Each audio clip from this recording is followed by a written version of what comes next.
За энэ өдрийн амгалан айлтгын үзэгчтэй Гэгээ Монгол подкастын ээлжичийн дугаар эхэлж байна. За манай өнөөдрийн зочноор улсын их хурлын гишүүн Батнаар Амдал хүрэлцэн ирсэн байна. За танд энэ өдрийн мэнд хүргэе.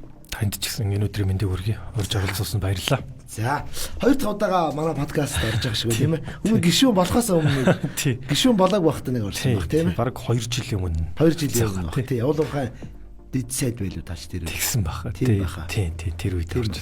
За таны чинь улс төр хүрээндвэл ерөнхий сайдын хүн гэж ярьдсан байх шүү дээ тийм ээ. Энэ одоо ерөнхий сайдын нөгөө Харвард сурж исэн билүү ямар сургууль үлээд чи одоо нөгөө тий Харвардын найзуудынх нь нэг гэдэг. Одоо уян гişүүн та хоёрыг чинь тэгэл хүн.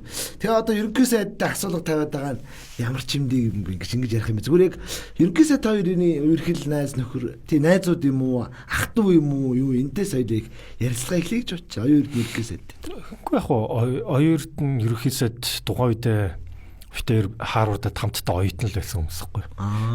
14-өөс 15 онд оюутан бол улс төрийн сургуульд нь оюутан. За би бол бизнесийн сургуульд нь оюутан. За тэгэл оюутан цагийн тухайн сургуульд сурж исэн Монгол цөөхөн оюутнууд хоорондоо одоо нийлэн хоорондоо бас Монголынхаа талаар ярилцсан тий. Тэг ер нь таныг одоо улс төрд ороход энэ ерөнхий сайд нөлөөсөн. Гэхдээ ер нь яг нөлөөлсөн тий. Ер нь Харвардад оюутан байхдаа би бол Монголд эргэж очих эсвэл ер нь улсын талаар бодож байгаагүй л дээ. Тэнд би өөрийн хүсэл сонирхолтой мөрөөдөлтөд очиж байсан. Ер нь бол Америкт хөдөлмөрийн зах зээл дээр тий банкир болоод өөрийнхөө хүчийг сорно Америкийн хамгийн том банкнд ажиллана гэсэн мөрөөдөлтөд юм Монголд буцаж ирэхдээ тэр талаар огт бодож байгаагүй л дээ. Тэгэхээр яг Монгол оюутнууд хоорондоо нэгдээл ярьж яхад бол одоо Монгол улсынхаа талаар тий өөрсдөө санаа зовно бас одоо янз бүрийн асуудал эсвэл шийдэл ярина. Тэгэл тэр бас эхлэн байсан гэж хэлэхэд ер нь болно шүү. За ингээд та сая энэ одоо 2024 оны улсын их хурлын ээлжид 9 удаагийн сонгуульд өрсөлдөөд улсын их хурлын гишүүн болоод төрийн одоо эрх барих дээд байгууллага хууль тогтоох дээд байгууллагад 126 гишүүний нэгээр ингээд сонгогдлоо. За ер нь их хурлын гишүүн болох ямар юм байна? Одоо энэ талаас яг анх одоо танд төрсэн мэдрэмж ч юм уу энэ талаараа зүгээр яг сонирн болгоод бас хуваалцвал ямар байд юм бэ? Их хурлын гишүүн байх нь ямар юм бэ? Ер нь надад бол маш их одоо хариуцлага гэж бодогддог. Маш их хариуцлага. Тэгээд одоо төрийн шийдвэр гаргах дэд байгууллагатай. Тэгэхээр Монгол улсын өнөөдрийн хөгжил за Монгол улсын ирээдүйн өнөөдрийн бидний тулгамж байгаа асуудал бидний одоо шийдвэрээс шууд хамаарах учраас одоо шийдвэр болгон дээр одоо нухацтай хандах хэвээр олон талаас нь бодох хэвээр. Тэр надад бол ерөөсөө тэр чигээрээ хариуцлага гэж л харагддаг. Та яг гишүүн болсных мэдээж нэг зорилт байгаа бох тийм ээ. За энэ ард иргэдээ энэ улс орны өмнө би нэг ийм зүйлийг хийчээд тий ингээд барилга биелүүлчих юмсан. Тэгвэл энэ эргээд одоо надад хооч сайнаа дурсагдахын тач гэдэг юм уу. Тийм бодол зорилго төлөвлөгөөгөр гаргасан л баг тий. Бодож байгаа байлгүй яах вэ? Ер нь зорилготой орсон. Яг тэгэхээр ер нь манай Монгол улс чинь ер нь айгүй потенциалтай орно шүү дээ. Юуны хувьд? Оюуны хувьд олон төрлийн материалын хувьд бид нэр яг бүгдийг эд материалаар харж байна л да. Тэгэхээр одоо жишээлбэл Монгол улсын манай залуучууд те одоо оюуны өндөр потенциалтай боловсролын салбараа жоохон дэмжиж өгөх юм бол одоо бидний одоо залуучуудаас гарах одоо шийдэл инновац одоо өндөр чадвар бол байгаа. Тэгээ Монгол улсын бас өгөгдөл ч гэсэнтэй бид нар газрын ариун баялагтай. Тэгэхээр энэ одоо давуу талаа ашиглаад одоо бид нар сайхан амьдрах боломж потенциал бол биднэрт байдаг. Өгөгдөл байна гэсэн үг. Тэгэхээр энийг хэрхэн зөв ашиглах вэ те? Буцаад эндээс орж ирж байгаа тэр урсгалыг яаж зөв шудраг хуваарлах уу гэдэг хоёр том асуудал байгаа юм л та. Тэгэхээр энийг зөв шийдчих юмсан. Тэгэх юм бол бид нар одоо би Монгол улсын ирээдүйг бол маш гээлэг өөдрөгөөр хардаг. За би танаас шууд асууя. Ер нь энэ улс төрд ингээд өндөр халамжаа сонгоцсон хүмүүсд хулгай ер нь байд юм байна уу? Янз бүрийн ил далд хулгай байлгүй яах юм. Ямар ч бид нар бүгдээр л мэддэг штэ. Мэддэг тэгээд ингээд яа застгүй 30 жил яг зөв. Одоо жишээлбэл болсон зэлийн сан байна штэ.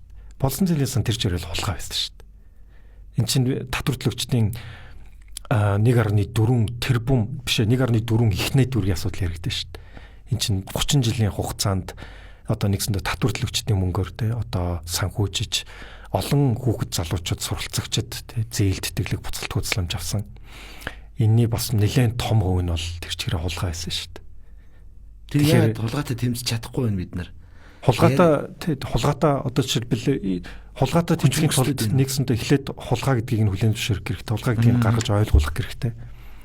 Тэгэхээр болсон зээлийн сангийн асуудлыг тухайн үедээ гаргаж ирсэн шалтгаан ерөөсөө тэр шүү дээ. Хүмүүс улс төрчсөн гэл янз бүр ярьж байгаа. Гэхдээ байгааг бол байгааг нь гаргаж ирээд бүгдээрээ ойлгож байгаа тэгжээж тэмцэн шүү. Тэгжээж тэрийг зас гаргах байгаа юм те.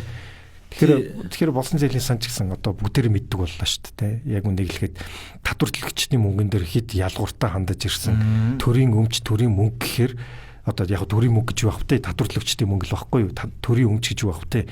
Одоо энэ Монгол Улсын өмч л баггүй. Тэгэхээр энүүнд хэд ялгууртаа энийг ашиглаж болдог, албан тушаалаа ууруулан ашиглаж болдог, өөртөө ашиглаж болдог те. Энэ хэд ялгууртаа байдал нь өөрөө бүр хандлага болоод бүр хүлээн зөвшөөрөгдсөн зүйл байсаар ирсэн шүү дээ. Тэр энийг л өөрчлөх хэрэгтэй. Ер нь Монгол танилгүй үл явахгүй шүү дээ. Одоо яагаад ийм тогтолцоо ер нь бий болсон гэж та боддог вэ? Нэг эмнэлэгт үзүүлсэн ч төрийн захиргааны үйлчлэгээ авсан ч сургууль сурах гэсэн ч танилгүй л явахгүй. Ер нь нэг ийм тогтолцоо бий болцсон дээ. Одоо таны эн чинь тэгээ явж байгаад нөгөө боловсролын зээлийн сантай ч л холбогдно. Ялгаагүй шүү дээ тий. Энийг яагаад бид нар ингэж өнөөдөр ийм тогтолцоог ингэж бий болгочиход байгаа юм бэ? Одоо би эмнэлэгт үзүүлмээр байдаг тий. Би эрүүл мэндийн даатгал төлж ил байна. Би яагаад даатгалынхаа тэр тогтолцоогоор яваад үзүүлчих болдгүй. Заавал би яагаад нэг эрүүл мэндийн улсын эмнэлэг танилтай байж ингэж үзүүлэх хэвтэй.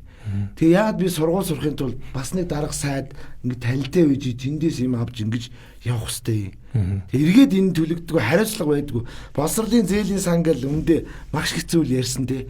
Эргээд хариуцлага хүлээсэн том цогнол баг шүү. Харин тий. Яг энэ дээр удаас яг л хариуцлага яриад байгаа юм л да. Тэгэхээр хамгийн гол нь яг одоо жишээлбэл бид нэр хувийн банкнаас ч юм уу зээл авчаад те тэр иргэн төлөгдөхгүй байх гэдэг юм боддог ч биш шүү дээ те. Тэр иргэн төлөхгүй бол бид нэр барьцаан тавьсан одоо байраа, машина бүх юм хураалгана те. Энд чинь хуулийн хариуцлага үлэн бөө юм болдог те. Тэгэхээр нэг одоо хаан банкнаас зээл авчаад бид нэр иргэн төлөхгүй бол болохгүй те. Гэтэл яг одоо төрийн мөнгөн дээр яг өөр хандлага гараад байгаа байхгүй. Төрийн мөнгө жоохоо татварлагчдын мөнгөн дээр зээл болгож авсан бол тэрийг чөлөөлүүлж болдог. Ямар нэгэн даргатай яриад аргалж болдог гэдэг яг энэ зүйл ингээд өөрөө 30 жилдээ ингээд явж ирээд бар тэр үтгийг хүлээн зөвшөөрөгдөөд ойлголтоо хүртэл төр яам нь тэр зээл болгож өгчөөд тэрийг буруу ойлгуулж ирсэн ийм юм явж ирсэн байгаа байхгүй. Тэгэхээр энэ өөрөө явсаар гад бүр соёлын нэг хэсэг ингээд болчихжээ. Одоо болсон зээлийн санг би ингээд ухаад өнхөд яриад байх тусам энэ нь ингээ өөрөө бүр ингээд институтууд баг ингээ хүлээн зөвшөөрөгдсөн юм шиг ийм хэмжээнд хүрсэн байгаа байхгүй. Тэгэхээр энэ өөрөө ёсцон хөвжсөн хүлээн зөвшөөрч болох зүйл биш шүү дээ.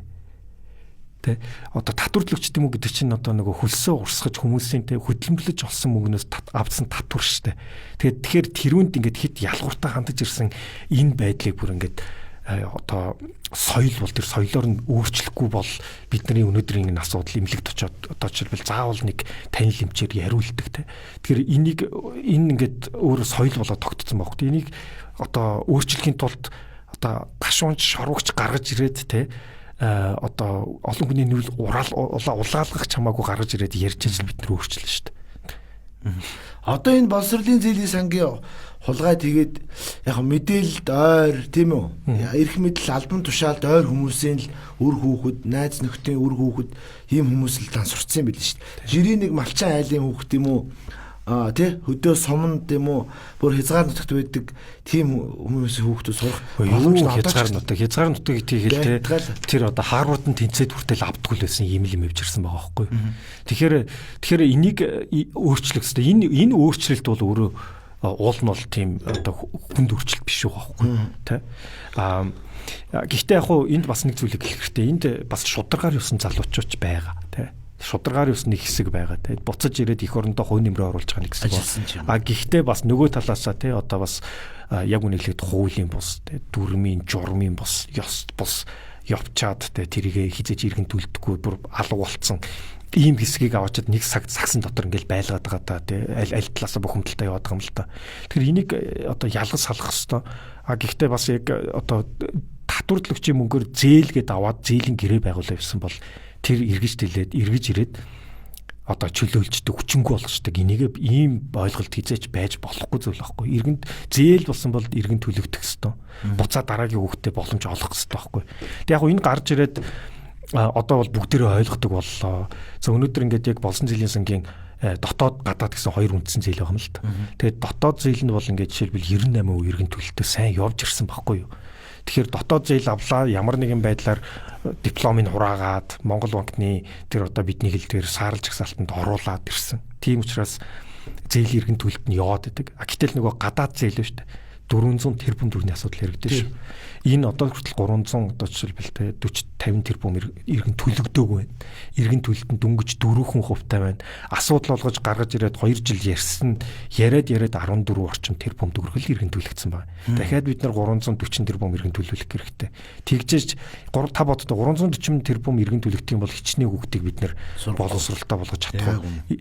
100000 хүүхд яригдсан шүү дээ. Тэгэл тэр хүүхдүүд эргэж ирээд энэ Монгол улсын ирээдүйг яаж өөрчилж болох уу гэсэн юм бол энэ бидний тэр нүүрсний хулгайнд тэрх алдагдсан боломжоос том алдагдсан боломж явж байгаа байхгүй. Тэгэхээр одоо хоёлоо яг энэ ярилцлага яг энэ хэсгээ хай. Одоо тэгвэл энэ байдлаас харах юм бол за одоо сая хэдэн зуун тэр өнгөсөн бэ та сая төлөвдөө дахиад хэлэгдээгөө 340 тэрбум төгрөгийн асуудал. 340 тэрбум яа төлөвлөх юмсан тий. Тэгээд ахаад 10,000 одоо хүүхдэд энэ ихтэй сургуулаа төгсөж байгаа ирээдүйн бас энэ залуучууд боломж олгох юмс. Тэг энэ дэр яага юм хийхгүй байгаа юм бэ? Ямар сони юм бэ тий. Харин тий. Одоо нөгөө гадаад зээл шүү дээ. Та бодтоо өчрөхгүй нү. Та бодтоо одоо чи 2 жил ярьж штэ тий. Гадаад дотоод зээлийн хүүхдүүд иргэн төлөхгүй бол энэ Монгол банкны зээлийн мэдээллийн санд автоматар ороод 10 жил болж. Гэтэл тэр нөгөө гадаад зээлийн хүүхдүүд одоо хүртэл өнөөдөр хүртэл ороогүй штэ Монгол банк. 2 жил яриад зүгээр Монгол банк боловсролын яам гэсэн 2 төрлийн байгууллага мэдээлэл солилцоход яага болохгүй. Тэр дотоод хүүхдүүдийн мэдээллийг өгöd 10 жил болоод програм тавьж яагаад гадаад хүүхдтэй явж байгаа юм. Ирэх мэдлэгтнүүдийн оролцоотой болчиход байна те.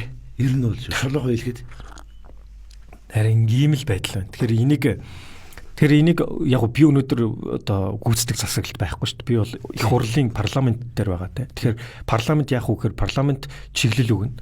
Хяналт тавина, ардаас нь хөөцөлтгөл байхгүй. Тэгэхээр би одоо яг тэрийг хийж боловсролын байнгын хорон дээр улсын нөгөө одоо бас л дахиад оюутны ерөнхий сайд руу Монгол Улсын засгийн газар руу одоо чиглэл өгсөн байнгын хороор тогтоол гаргасан. Тогтоол бол байнгын хорын тогтоол гэдэг бол хувь шиг даах хэрэгтэй. Тий. Боловсролын сангийн шинжилтээр ингэж энэ чиглэлийн дагуу өөрчлөлтийг яаралтай хийгсэн чиглэлийг өгсөн. Тэгээ одоо тэрийг ардаас нь хөөцөлтөл юм. Ингэж л бүгдээрээ одоо өөрчлөлтийн төлөө хамтдаа явна шүү дээ. За боловсролын зээлийн сангийн тухай тийм. За та өнгөрсөн 7 хоногт их сонирхолтой бөгөөд ард иргэд энэ оюутлагын асуудлыг бол баг болцсон гэж бодоод байсан чинь нэг сонирм мэдээллийг олон нийтэд ил болголоо л да. Тэгэхээр оюутлагын одоо энэ бүлэг орд гэж ярина тийм ээ. Стратеги энэ бол Монгол улсад одоо маш их өр өгөөж өгч байгаа гэж. Гэсэн чинь энэ бүлэг орчин 5 лицензтэй юм байна. Тэгсэн чинь одоогийн оюутлагын компани буюу одоо бидний ашиглаад байгаа шүү дээ ихэлцэн. Энэ бол 3 лицензийн эзэмшдэг. 2 лиценз нь гадаадын нөхдүүд яваад байд юм ба шүү дээ тийм ээ. Онтрой ресурс гэдэг. Нөөцийн 30% нь одоо байх тийм орд гээд энийг та бас олон нийтэд олголоо. Тэгээд энэ ингээд бүр аль 2005 оны үед авцсан 20 хэдэн жил ингээд Монголын бас баялаг гадны нэг компани нэр дээр явж идэм бэ. Их сонио асуудал тавьдаг. Энэ талаар хоёул одоо яг дэлгэрүүлж бас ярив. Тийм. Тэгэхээр оюутлагын бүлэг орд өөрөө стратеги ач холбогдлох үе орд тийм үү. За тэгэхээр оюутлагын бүлэг орд дотор чи харин нөгөө 2 лиценз нь Ontario Resource гэдэг одоо Канадын хөрөнгийн бирж дээр бүртгэлтэй компани байдаг юм. Тэгэхээр тэр компани эзэмшилт бол бүр 2004-5 оноос л байсан юм. Одоо бүр 20 жил гэсэн. Тийм 20 жил угаасаа байж ирсэн бохгүй. За тэгээд яг таны хэлж байгаа чинь нөгөө оюутлагын нийт батлагдсан нөөцийг энэ 30% нь 2 лиценз дээр байдаг бохгүй. Тэгээ энэ компани өөрөө одоо Rio Tinto компанитай оюутлагын эзэмшигч Rio Tinto компанитай тийм одоо хамтын ажиллагааны гэрээ гэх юм уу та. Тэгээ гэрээтэй гэхдээ тэр нь бас яг үнийг хэлэхэд одоо хүртэл албачихгүй байсан байхгүй. Тэгээд нөгөө компани чинь Rio Tinto шүүгдсэн тий арбитрийн шүүгдсэн. Тэгээд Канадын арбитрийн шүүгтэр 4 сарын өмнө нэгсэнтэй Ontario Resource гэх тэр одоо компани байна Канадын хөрөнгөний биржтэй бүртгэлтэй тэр компани талд гарсан байхгүй шийдвэр. Тэр компани нэгсэнд өөрийнхөө мэдээллийг бол бид нар арбитрийн шүүгтэр яллаа гэсэн одоо мэдээллийг 4 сарын өмнө гаргасан юм л да.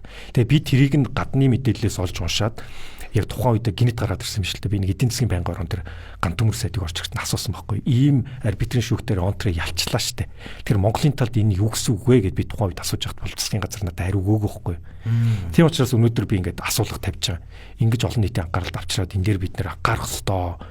Яг тэгэхээр тэр арбитрийн шүүхтэр онтрыг ялчлаа штэ. Онтрыг юуг шүүгдсэн бэ гэхээр 2004 онд байгуулагдсан тэр хамтын ажиллагааны Rio Tinto одоо оюутлог эзэмшигч компанитай байгуулсан гэрээ ба штэ. Тэгэхээр энэ гэрээгээ албажуулъя гэд явуулсан баг.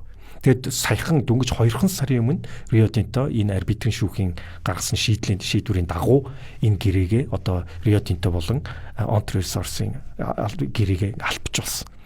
За тэр гэрээгээр ямар үүрэг хүлээж байгаа вэ гэхээр оюу толгойн менежер нь бол Rio Tinto байна. Тэгээд тэр компани одоо Ontario Resource 2 лиценз эзэмшснээрээ одоо ямар үүрэг хүлээдэг вэ гэхээр ямар одоо жишээлбэл тэр ашиг хуваах гэрээ байхгүй юу?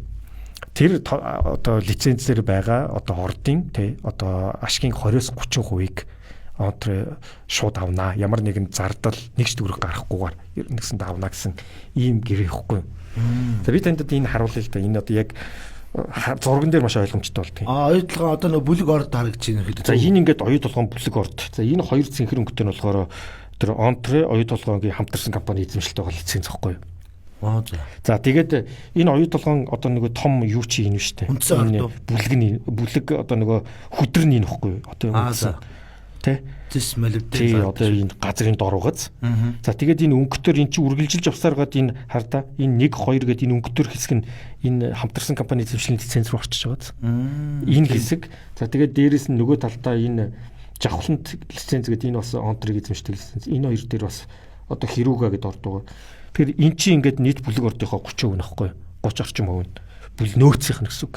Тэгэхээр чинь энэ одоо нэгсэнтэй одоо хүртэл маргаантаа одоо хүртэл яг Монгол хэдий хэл нөгөө Ontario Rio Tinto хоёрын одоо яаж хуваалцах гэж ойлгомжгүй байсан гэсэн үг байхгүй. Яхаараа Монголын баялагийг ингээд одоо чинь гадны хүн авчаад ингээд гадаад хоёр компани хоорондоо шүүгдэлцээ те. Нэг ингийн локер тийм байгаач. Одоо үндсэн хуулиар бол газрын дор хэвлэл нөө баялагч ард түмний мэдлэлбэ нэг 6-гийн 2 маш заалт яхаараа энэ тэрийг ингэж авчаад хоёр компани хоорондоо шүүхтэлцээд эндээс ашиг хүртэн гэдэг.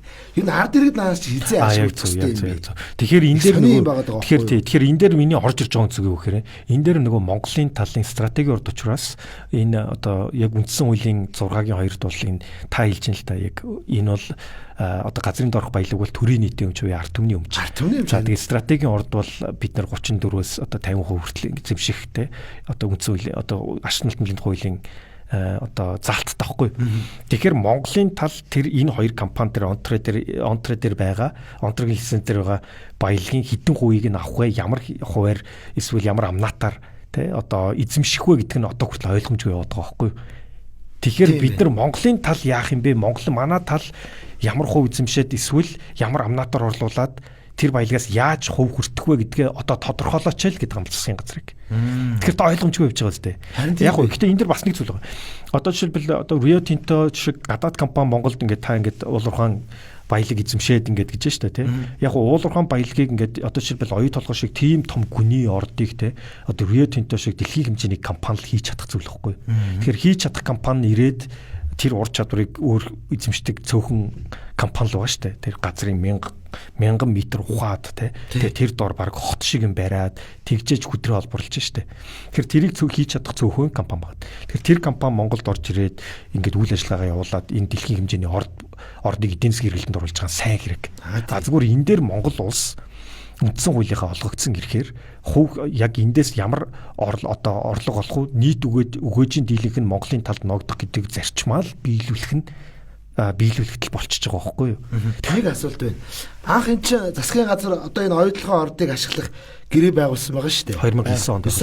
За хил амтай гэрээ одоо үргэлжлүүлэлтийн гэрээ гэж. Тэгтээ энэ одоо бүлэг энэ хоёр лицензийн асуудал юм уу? Энэ хоёр лицензэнд хамрагдах баялагын одоо ард түмэн хүртэх татвар авах махгүй гэх асуудал энэ төндөгдөг юм уу? Яг 2009 оны хөрөнгө оруулалтын гэрээгээр л одоо бид нар яваад байгаа юм л да. Одоо хүртэл одоо өөрчлөгдөөгүй явж ирсэн гэрээ.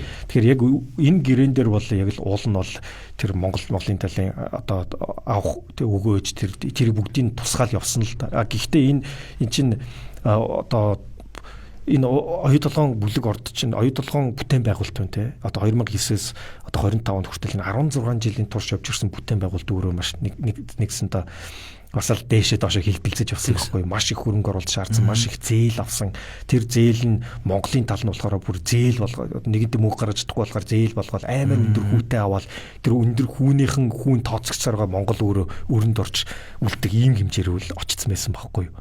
Тэгэхээр энийг бол бид нар засах хэрэгтэй юм л да. Тэгээд яг энэ 2009 оны хөрөнгө оруулалтын гэрэн дээр энэ онтрегийн нөгөө бүлэг ордын 30% нөөц хамаарж байгаа энэ хоёр орд шүү дээ. Энэ хоёр лиценз нэгсэнтэй яаж хамаарх нь одоо хүртэл ойлгомжгүй яваад байна. Ямар гом юм бэ тий. Тэгэхээр энийг шийдэх хэрэгтэй байхгүй юу? Энийг шийдэх хэрэгтэй, хилцэл хийгээд эцлэх хэрэгтэй. Эцэлснээрээ энэ нь яг үнийг хэлэхэд Монголын талд ч ашигтай, Rio Tinto ч ашигтай, онтрэж ашигтай байхгүй юу? Хин хиндэ ойлгомжтой болгоод одоо ойлгомжтой болгоод явах хэрэгтэй байхгүй юу? Энэ орд газар чинь одоо Монгол улсын нутаг дэвсгэрт Өмнө Говь аймгийн Хамбогд сумын нутагт байна шүү дээ. Одоо тийм үндсэндээ оюутлогоо орж Хамбогд сумын нутаг шүү дээ. Тийм ээ. Тэгэхээр сайн. Тэгээ та бол ерөнхий сайд яг уу асуулгал тавьсан байх л дээ. Тэгээ энэ ерөнхий сайд одоо таны асуулгын хариуг хуулийн хэд хоног төгсдөө. Таны одоо улсын хурлын гишүүн бүрийн эрхийнхээ хүрээнд энэ асуудалд ингээд та бол гадаадын сайтаас мэдээлэл олоод бас ингээд ажиллагаа хийсэн байна шүү дээ. Өөр одоо хил устай хүн учраас нэг ясандаа бол би таныг саашаах гэдэг байна. Тэгэхээр одоо энэ дээр ямар ажиллагаанууд хийгдэх хэвтэй нөгөө баялагын сангийн хуулийг хэрэгжүүлж байгаа засгийн газрын хэрэглэх газрын дарагч ажлын хэсгийг ахалж байгаа тийм ээ. Тэгэхээр эдгээр ингээд одоо ажиллагаанууд засгийн газрууд хийх хэвтэй баг тийм үү? Тий. Тэгэхээр яг уу энэ асуултыг тавьж байгаа нэгсэндээ одоо засгийн газар яг оюутлал одоо хилцээр хийгээл яваад байгаа тийм олон жилийн хилцээр хийгээл яваад байна шүү дээ. Тэгэхээр тэр хилцээрдээ энэ онтргийн асуудлыг ярьж байгаа юу? Энэ юу болж байна? Эцэлж гин үү? Энийг одоо бид хүнд мэдээлэл өгөөч л гэж байгаа байхгүй. Тэгэхээр энэ нэгсэндээ энэ хилцээрийг хурдан явуулаач. Энэ гадаадын тал учраа болоод хахад Монголын тал яг юу болоод байна л гэдэг байгаа байхгүй. Монголын талын эрх ашиг нь одоо эцэлэгдэж гин үү? Тэ? Хин хиндэ харилцан ашигтай Монголын талд яг үндсэн хуулиар олгогдсон эрхээ хүрээнд энэ гэрээ хилцээр эцэлэгдэж гин үү? Тэгэхээр энэ мэдээллийг одоо авах хэвээр энэ хилцэр хийгдэх хэвээр амжилттай болох хэвээр Монголын тал өөрийнхөө одоо хувь эзэмшлээ ойлгомжтой болох хэвээр нээлттэй компани болох хэвээр гэдэг дээр та. Тийм. Тэгэхээр оюутлогоо толгой компани тэр Канада, Америкийн хөрөнгөний бирж дээр гарч ирсэн компани нээлттэй байсан л та тий. Тэгэхээр тэрүүгээр дамжуулаад бид нэр мэдээллүүдийг нь бас ингээд авдаг гэсэн байхгүй. Олон нийт нээлттэй байх ёстой учраас. Гэтэл Rio Tinto чинь энэ нээлттэй компани бүгд одоо хувьцааг нь бүгдийг нь үлдэж аваад хаалттай болгоцсон шүү дээ 2022 онд. Тэгэхээр тэрнээс хойш ингээд мэдээллийн тэнцвэргүй байдал ингээд ургамал гарах эрсдэл гарч байгаа юм л та. Тэгэхээр тэр мэдээллийн тэнцвэргүй байдлаа ботсон ч сайн засаглаа ботсон ч хамгийн гол нь одоо Монголын одоо иргэдэд те одоо хөрөнгө оруулагчдад бас хувь хүртэх те бас боломжийг нь хөрөнгөний бирж олгодог байхгүй. Одоо нээлттэй компани болсноор те. Тэгэхээр энэ бүгдийг хийхэд тулд Монголын хөрөнгөний бирж дээр яагаад гарч болдог те. Тэгээ нэг одоо хэдэн хувиа гаргаад Монголын хөрөнгөний бирж дээр нээлттэй компани болгоод мэдээлэл нээлттэй болгоод тэн дээр арилжаа явагддаг болоод те. Тэг ингэх хэвээр. Ер нь энэ төрийн өмчит компаниудыг ер нь засах одоо хамгийн гол агуулга бол ерөөсөө хувьцат компани одоо хөрөнгөний бирж дээр арилжаалах олон жил ярьлаа. Тэгвэл энэ дээр бүгд тэр оюутлогоос эхлэх гэж байгаа. За та бол яг энэ оюутлогын одоо энэ лицензтэй холбоотой асуулга тавьсан байна. Асуулгын хариу ер нь ерөнхий сайдд тавьсан хуулийн явцад хэд хоног танд хариу ирдэг. Тэгээд эн чинь байнгын хороогоор нээлттэй орох хэрэгтэй баг. Тэгээд бас ард иргэд тодорхой илүү мэдээлэл аавна, асуулт асууна. Чи парламент ч өөрөө мэтгэлцээ. Мэтгэлцээ дундаас ард иргэд хүмүүс мэдээлэл авч авч явдаг тийм ээ. Тэгэхээр яг одоо ингэж хааштай бол би асуудал явах удаа гэж бодож байна. Тэгэхээр одоо асуултаа тавьсан. Тэгэхээр энэ 2-7 хоногийн дотор баха 15 хоногийн дотор хариу нэрх хэвээр хуулийн хугацаанд. За тэгээ хариу ирэхээр би өөр эдийн засгийн байнгын оронд гэдэг. Тэгээ эдийн засгийн байнгын оронд төсөл тавиад эдийн засгийн байнгын ороогоор хилцүүлнэ гэж бодож байгаа. Тэгэхээр эдийн засгийн байнгын ороогоор хилцүүлэхээр одоо олон гишүүдтэй асуулт асууж хариулт авна. Бас олон нийтийн анхааралд ирнэ те. Тэгэхээр энэ өөрөө олон нийтийн анхааралд байх ёстой сэдвэлтэй Ер нь энэ оюу толгой гэдэг бол яалтчгүй Монгол улсыг дараагийн 60 жилдээ тэжих гол одоо орлогыг үүсвэрч мөн Монголын сор улсан дэлхийн хэмжээний ийм одоо байгалийн баялаг шүү дээ. Тэгэхээр энийг ч гэсэн бүгдээрээ нээлттэй бүгдээрээ ойлгож авах хэрэгтэй. Тэгэхээр ер нь яг миний бас нэг зарчим нь бол ингээд стратеги орд гэж олон юм яриад байгаа. Тэгэхээр бүгдээрээ энийг ойлгох хэрэгтэй юм л да. Энийн ард нь юу болсон, яг юу гэсэн үг юм те. Мэдээлэл ингээд ойлгохгүй байх тусам үл ойлголцоон дундаас л дандаа улс хит улс төржих те эсвэл ингээд буруу шийдвэрүүд гардаг те. Тэгэхээр олон нийтэд хамгийн гол нь мэдхэрэхээр маш сайн л хангах хэрэгтэй. Энэ өөрөө бас улсын хурлын одоо парламентын үүрэг гэж үзэж байна. Яг оюутлоготой холбоотой ингээд энэ дэлхийн хэмжээний том орд, дэлхийн хэмжээний том групп компани энэ одоо орд газрыг ингээд үйл ажиллагаа явуулж янз бүрийн асуудлууд бас байдаг. Жишээ нь энэ дээр нөгөө Монгол ажилчид, гадаад ажилчдын цалингийн одоо ялгууртай хэмжээ ч гэдэг юм уу те засал сайжруулах зүйлүүд байдаг гэж. Та мэдээж нэгэнт одоо энэ Монголын баялагтай холбоотой энэ цаана тэр лиценз эзэмштэй холбоотой асуудал босод ингээд ялангуяа тэнд ажиллаж байгаа монгол хүний эрх ашигыг хангах, хамгаалах тал дээр бас би таныг бас анхаарч ажилт юм уу мэдээлэл төлөх байх. Одоо эн чинь юм штэ. Оюу толгой чинь одоо хүртэл ер нь нэг уулуургаан компани гэж баг хэлж болохгүй те. Эн чинь том бүтээн байгуулалтын мега төсөл явж ирсэн байхгүй. Тэр одоо газар дорох бүтээн байгуулалтын чинь барих чинь одоо эн чинь баг 18-аас 20 тэрбум долларын өр тавьсан байна штэ. Тэгжиж энэ бүтээн байгуулалт газар дорох баг хотших одоо баригдаж байгаа байхгүй. Тэгэхээр оюу толгой дээр яг өнөөдөр адилаар бол оюу толгойн үндсэн ажилт нар нэг 5000 орчим ажилчин. А гэхдээ энэ бүтээн байгуулалтын дээр одоо баг сабконтрактораар те туслан гүйцэтгэхээр 20,000 гаруй одоо монгол залуучууд ажиллаж байгаа байхгүй. Тэгэхээр энэ 76 бүтээн байгуулалт чи өөрөө 20-26 хоногт дуусчих. За үүнээс хойш түүнээс цааш оюу толгой ийм бүтээн байгуулалтанд дуусаад тогтвортой зүгээр л уулуурхан олборлагч компани болно гэсэн. 5,000 хүн тэгээд нөгөө 5,000 хүн тэгэл ажиллана гэсэн үг. Тэгэхээр нөгөө 20,000 хүн чинь тэгэхээр ажиллах болох шүү дээ. Тийм шүү дээ. Тэгэхээр орлогогүй болох нь шүү дээ. Тэгэхээр энэ дээр төрийн одоо нэгсэн одоо бодлого байх хэрэгтэй. Ямар бодлого? Одоо жишээлбэл тэр хүний шилжилтийн үеийн хүний нөөцийн стратеги бодлого байх хэрэгтэй байхгүй. Тэгэхээр яг тэгэхээр энэ 20,000 залуучууд бол энэ 16 жилийн туршид үүсгэж ирсэн маш том одоо хүний нөөцийн чадвар тэ ур чадвар ихгүй. Тэгэхээр энэ их ур чадварыг бид нэр эн чинь ашиглахгүй бол эн чинь бас цаг хугацааны хувьцаат тэ богинохоо хугацаанд алга болчихдог зүйл ихгүй. Тэгэхээр тэр ур чадварыг бид нэр тэгвэл дараагийнхаа ямар төсөл рүү оруулаад энэ ур чадварыг тэ одоо ашиглаж илүү одоо тэр эдийн засгийн эргэлтэнд оруулах уу, тэр залуучуудыг хэрхэн ажлын байраар хангах уу гэдэг ийм шилжилтийн бодлого байх хэрэгтэй. Яг нь энэ Монгол улсад яг үнэлгээд ангуудтайгаа тулгарч байгаа зүйл л дээ. Ийм том бүтээн байгуулалт одоо сүүлийн 30 жилийн хугацаанд оюу толгой байлаа. Тэгээд бүтээн байгуулалтанд дуусгаар ийм шилжилтийн үеэр угаасаа явна. Тэгэхээр энэ явах үед нь бол бид нар ямар шилжилтийн тийм бодлого зайлшгүй хэрэгтэй байгааз. Тэгэхээр энийг л би засгийн газраас нэхэд байгаа юм л да. Энэ 20,000 залуучуудыг бид нар яах вүлээ? Энэ дээр шилжилтийн хүний нөөцийн ямар бодлого байна? Энэ дээр оюу толгойтой ярьсан юм байна уу? Монгол улсын эдийн засгийн яам энэ дээр эдийн засгийн хөгжлийн яам энэ дээр ямар бодлого барина гэж тооцоолж байгаа юм. Тэгэхгүй бол энэ чинь бас эдийн засгч гэсэн шок болж ирэх 20,000 хүн гинт ажилгүй орлогогүй болчихоо нэрэл асуудал үүсэн шүү бас тийм ээ. Тийм шүү. Энэ чинь бас одоо маш том өндөр орлоготой тэгээ бүтээмжтэй ажилдаг хэсэг байхгүй юу. Тэгэхээр энэ их бүтээмж ур чадварыг бид нар алга болохгүйгээр улам цаашаа төвлөршүүлээд улам одоо эдийн засгийн тэгээ өргөөжтэй ажилуулах боломжоор нөхцөл байдлаас хангах хэрэгтэй л дээ. Одоо нэг баялагын сангийн хууль гэдэг өнгөрсөн жил батлаад их чухал юм яваад байгаа. Үндэсний хоримтлалын сан гэдэг. Энэ стратеги орд газруудаас чинь ингээд одоо оюу толгой эрдэнэт юу гэдэг те эрдэнэс тавталгаа ингээд ашигтай ажиллаад байх тусам ашиг.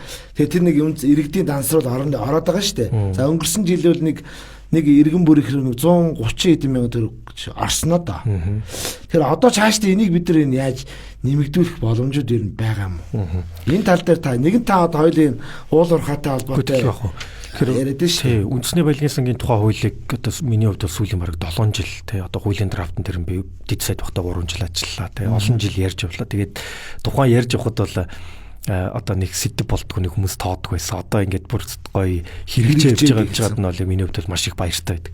Тэгэхээр ер нь Монгол улсын ирээдүйн үеийн үндэсний баялагын сан байхгүй. Яг л байгалийн баялагаас бид нар маш их орлого олох юм байна. Энэ нь бол үндсэн орлогын их үүсвэр байх юм байна. Энэ нь өөрөө хамгийн гол нь ард түмний өмч учраас ард түмнээс маш том хүлээлт байх юм байна. Тэгэхээр энийг бид энэний олон нийт рүү хуваарлах тэр урсгал тэр шуудуу нөрөө баялагын сан баггүй үндэсний баялагын сан. Тийм учраас энэ үндэсний баялагын сан бид нар заавал амилуулж зөв урт хугацаанд доктортой ажиллах хэрэгтэй. Хэрвээ энийг хийж чадахгүй бол биднэрт Монгол улсад нэгсэн баялаг байгаад ч хэлсэн хүний одоо орлого болоод тий баялагын шудраг бос хуваарлт нь хитэрч явсаар гад л ер нь тухайн улсад иргэний дайн хүртэл явсан жишээ олон байна шүү дээ. Тэгэхээр энийг л бид нар заавал хийх хэрэгтэй. Хичнээн тэмцэлтэй тулгаад ч хамаагүй бид нар заавал хийж иж Монгол улсын ирээдүйн илүү доктортой зөв тийшээ явна гэсэн үг байхгүй юу. За тэгэхээр одоо яг таныг хэлж байгаа тэр үндэсний баялагын сан гэдэг нь тэгэхээр ерөөсөө уул уурхаагаас маш энгийнэрлэх юм бол уул уурхаагаас орж ирж байгаа орлогын хэсэг хувийг нь те тодорхой хувийг нь бид нар хүний хөгжил рүүгээ хүнлүүгээ урсгаач гэж байгаа байхгүй юу. Тэр нь одоо эрүүл мэнд, боловсрал те орон сууц тэр гол шаардлагатай тэр хүний хөгжил рүү урсгах тэр шудаг л нээж өгөх гэдэг гэсэн үг ерөөсөө. Тэгэхээр тэр нь одоо бидний хэлээд байгаа хуримтлалын сан гэж байгаа. За тэр нь тэгээ хүн болгоны нөгөө дансан дээр те одоо хуримтлал үсээд бий болоод тэгээ ингээл явах хэрэгтэй юм л да. Энэ өөрөө нөгөө одоо Сингапурын Central Providence Fund гэдэг байдаг. Одоо тэр сангаас одоо жишээл нэгсэн тоо жишиг авсан одоо санаа л та тий. Тэгэхээр энийг бид нэр ер нь бол заавал хийх хэрэгтэй. Тэгэхээр одоо бид нар тэнд орлогын хөлсөөр нь хэн бүрдүүлэх вэ гэхээр одоо яг л нөгөө хідэн стратегийн ордууд. Стратегийн орд гэдэг хэлээд байгаа ямар ч та гэхээр нөгөө төрийн эзэмшилтэй нэгсэн тоо ард түмнийг төлөөлж тэрийн эзэмшил хувь байгаа учраас тэр хувьд ногдох тэр одоо хувь ногдлаа шиг амнаатын урсгал тодорхой хувь нийшээгээ заавал чиглүүлээч, энийгээ заавал хийгээч. Тэгээ стратегийн ордл гээд одоо нэгэнтээ хуулиндаа заасан бол тэр үндсэн хууль тэр хуулиа хэрэгжүүлээд энэ рүү урсгалыг нь л ойлгомжтой болгож өгөөч л гэж байгаа. Энэ өөрөө баялагын шудраг хуваарлт мөн баггүй юу? Баялагын шудраг хуваарлт ялангуяа уул уурхаагаас хит хамааралтай оронд хийхгүй бол яалтчгүй ихэнх урсгал нь цөөхөн гэдэг өөрөө очтг нь зөвхөн Монгол улс биш л олон орны тод жишээ байгаа байхгүй юу? Тэр энийг л бид нэр ус төрж байгаа ч хамаагүй заавал хийх хэрэгтэй. Одоо таны хоёр гол асуудал байна. За боловсролын зээлийн сан дээр одоо ингээд явж гин. За энэ оюутлогын лицензтэй холбоотой асуудал дээр асуулга тавиад энийг одоо бас тий энэ баялагтаа эзэн байх асуудал дээр мэдээж их хурлын гишүүнийхээ бүрэн эрхийн хүрээнд таавал анхаарал явж байна. За улсын их хурлын гишүүний хамгийн гол үүрэг бол одоо тойрогтой очиод Вашингтон дээвэр мэвэр яриад шал мал яриад байх ажил бол биш. Мэдээж гол ажил бол хууль санаачлах. Тэр яг танай парламентч нэг 3 төгөлдршил гээл те. Тодорхойлоод байгаа шүү дээ. Хүнд хэрэгтэй хууль гаргана. Хүн төвтэй байна. Хүн төвтэй байна гэх те. Яг одоо хард иргэд ингээ хуулийн зөв зохицуултыг л хийж өгнө гэдэг. Тэгээ үндэснийхээ одоо энэ дархлаатай цагаан сар наадмаар ахиухан хоног хамардаг бай. Бусдууд нь зүгээр тэмдэглэлт өдрүүдэд хийгээд ажиллаа хийдэг үе. Тэр энэ дээр та бол бас нэг хуулийн төсөл санаачилж байгаа юм гэсэн. Энэ тахаа хуулийг энэ хүн болгонд их хамаарах хэрэгтэй байхгүй. Тэгээ яг энэ нөгөө юу юм л та сая ингээд маргаан гарлаа штэ цагаан сараар хагасан бүтэн сайн дайрахаар тэрийг амралт гэж тооцох юм уу эсвэл урагшлуулах юм уу хоошлуулах юм уу гэх ингээд маргаан гараад байна штэ. Сая цагаан сар чинь гişүн гэж байгаа байхгүй юу? Бямбны гараг шиний нэгэн хоёронд харж байгаа байхгүй юу? Тэгсэн чи юу гэнэ шиний нэгэн хоёронд аваад нэг өдөр амраад оромж гэж. Тэрийг амралтын өдөр зүгээр ингээд босод орнууд руу шилжүүлд юм бил. Харин тэгэхээр чинь тээдэр чинь хоошоо шилжүүлэх урагшлаа шилжүүлэхээ бөө маргаа яваад байгаа байхгүй. Тэгэхээр нэг засаг заавал шийдэх ёстой юм шиг нэг сайд нь шийдэх ёстой юм шиг. Уул нь энэ бол засгийн газар ч өөрөө оролцохгүйгээр хуулийн зохицуулалтаар тийм маш одоо хөнгөтнөр шийдэж явчих болох юм л да. Тэгэхээр одоо жишээлбэл манай за одоо биш үү 2025 онд за үндэсний их баяр наадам маань бол бас амралтын хагасан бүтэн таарч байгаа. За тэгэхээр чинь нөгөө бид нар яг хуулийн хугацаагаар бол үндэсний баяраар бол 10, 11, 12, 13, 14, 15 гэд 6 өдөр амрах хэрэгтэй. Амардаг. Энэ бол яг үндэсний баяр наадмын тэмдэглэх тухай хууль дээр байдаг байхгүй. Тэгэхээр хагасан бүтэн сайн таарчаар одоо хааш тэгээд хагасан бүтэн орохгүй 4 хоног амрах юм шиг эсвэл урагшлуулах юм уу хоошлуулах юм уу гэдэг ингээд ойлгомжгүй байдлаа байдаг. Тэгэхээр бид нар хагасан бүтэн сайн одоо таарах юм бол энийгээ дараагийн ажлын өдөр шилжүүлж тооцноо л гэсэн энгийн зохицуулалтаар энэ асуудлыг маргаангүй шийдчих боломжтой байна.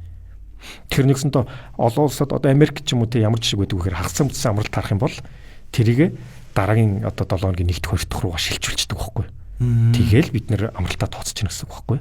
Тэгэхээр маш уул нь бол нэг засаг шийдвэр гаргаад авах шаардлагач байхгүй, нэг энэ дээр хин нэгэн попродох шаардлагачгүй шууд ингээд хуулийн зохицуулалтаараа энгийнээр шийдэж болох шийдэл байгаа юм. Тэгэхээр энэ дээр зүгээр ингээд хуулийн дээр нь одоо нэмэлт оруулаад ингээд шийдчихье гэж. Одоо нийтээр тэмдэглэх баяр тэмдэглэл өдрийн тухай гэсэн үг тийм. Тэгэхээр одоо тэн дээр тийм нийтээр тэмдэглэх баярын өдрүүдийн тухай хууль байгаа байхгүй. Тэгэхээр тэн дээр хагасан бүтэн сайн одоо нийтээр тэмдэглэх баяр нь амралтын өдөр таарах юм бол дараагийн ажлын өдөр болгож шилжүүлнэ л гэж байгаа. Маш энгийн зохицуулалт. Тэгэхээр одоо үндэсний баяраар бид нэр хагас сайн бүтэн сайн амралт өдөр таарах юм бол таарж байгаа. Тэгэхээр тэр хоёр таарж байгаа хоёр өдрийн одоо тэр тэмдэглэх баярын өдрөө дараагийн амралт одоо ажлын өдрөөр шилжүүлээл амарчин гэсэн үг. Тэгэхээр иймэрхүү тохиолдлууд бид нар дахиад гараал байна. Энд чинь хагас сайн бүтэн сайн чи янз бүр шүү дээ. Тэгээд маргаан гарахгүй тийм маргаан гарахгүй. Тэгэхээр хуулийн энгийн жижигхэн өөрчлөлт оруулаад ийм маргаангүй одоо болгочихъя л гэж. Бидэрт нөгөө маргах сэдв ус хангалттай л байна л да тий. Сошиал орчин чи идэвхтэй хэлэхөө нийт масаараа. Тэгэхээр ингээд бага юмдэр ч гэсэн уг нэг бохомдуулмааргүй байгаа юм байна. Тэгэхээр энэ яг нөгөө хуулийн хийдэл байсан байна. Тэр хийдлийг нь одоо хөнгөхнөр засаад маргаангүй болгоё л гэж байгаа байхгүй.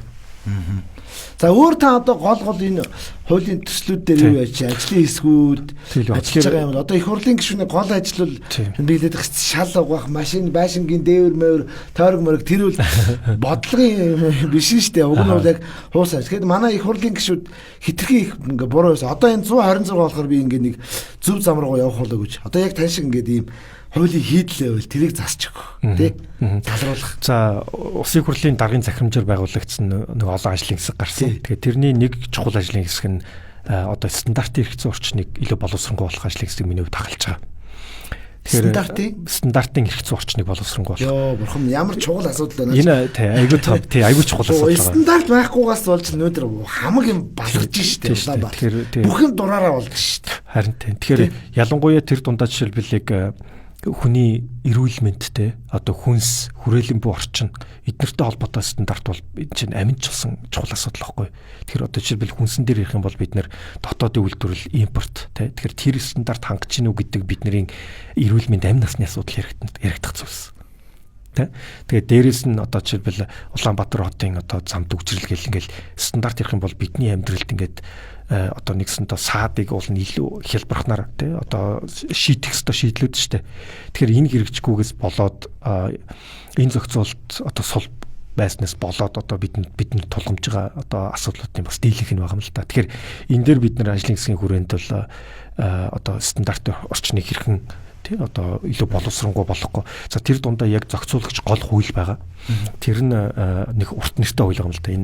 Энэ стандартчлал техникийн зохицуулалт тий одоо стандартчлал техникийн зохицуулалт одоо үнэлгээ одоо нэрээ за стандартчлалын нэг үндсэн одоо жишээлбэл гол хууль байгаа. Тэгэхээр энэ хууль маань өнгөрч засгийн газраас сая гарчлаа. Тэгэхээр утгагүй улсын хурал дээр өргөн баригдана. Тэгэхээр энэ хуулийн шинжилсэн найруулгыг бид нэр одоо улсын хурлаар нэгдүгürt батлуулах хэрэгтэй байна. Тэгэхээр энэ хууль нь өөрөө стандартын одоо экосистемтэй тэр орчны одоо нэгсэнтэй зохицуултуудыг нь гол зохицуултуудыг нь илүү одоо шинжилсэн найруулгаар засна гэсэн үг юм.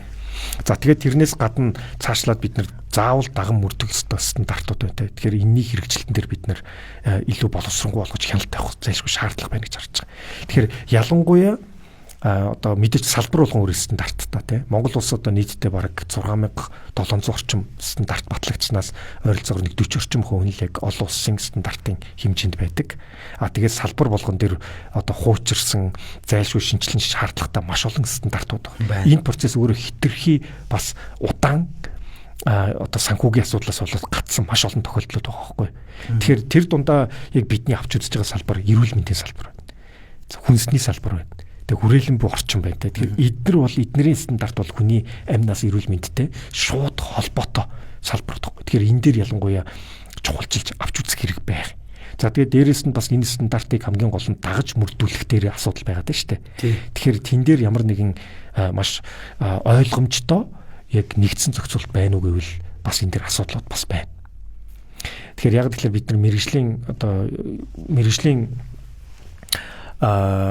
мэргэжлийн хялт гэж байлаа шүү дээ. Тэгээд нэгдсэн нэг мэргэжлийн хялт ерөнхий газар гэж байлаа. Тэгээд хитрхи хүн суртал болсон сүүлдээ. Тэгээд энийг татан болгосон. За ингээд татан болгоод салбар болгон руу очихоор тэр лабораториудаас ихсүүлээд хоорондын мэдээлэл сочхоос ихсүүлээд асуудлууд үүсчих гэж байгаа. Уялдааг болж гисэн гэсэн. Тэгэхээр яг бүх салбар дээр уялдаа байх бас албатай биш. Гэхдээ хүнс эрүүл мэнд жишээлбэл энэ чинь одоо нэг зоосны хоёр тал байхгүй юу?